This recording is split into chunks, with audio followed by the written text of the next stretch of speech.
Capitol Hill for the Trump administration. From tariffs to a ceasefire deal, here are three things you need to know tonight. Number one, as the Trump administration continues the push to slash the size of the government, the Department of Education has announced a 50% reduction in its workforce. Affected staff will be placed on leave starting next Friday and will receive full pay and benefits until June 9th. Secretary of Education Linda McMahon said this is part of the White House's efforts to cut costs and resources in the federal government. The announcement comes hours after staff were told that all offices would be closed tomorrow for security reasons.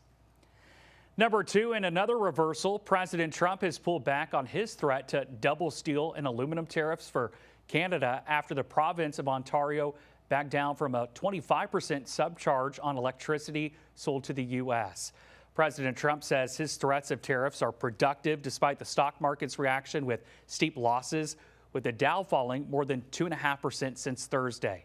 At a meeting of the country's leading CEOs, President Trump said tariffs will eventually bring money back to the U.S. The tariffs are having a tremendously positive impact. They will have, and they are having. He needed to break some guy in Ontario who said he was going to tax American energy 25%.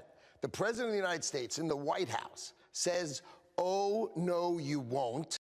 Commerce Secretary Howard Lutnick brokered the deal with Ontario's premier and dismissed the idea that Trump's fluctuating trade policies are leading to chaos. And number three, the Trump administration has also agreed to resume military aid and intelligence sharing with Ukraine as the country says it's open to a 30-day ceasefire in its war with Russia. I've been saying that Russia has been easier to deal with so far than Ukraine, which is not supposed to be the way it is, but it is, and we hope to get Russia.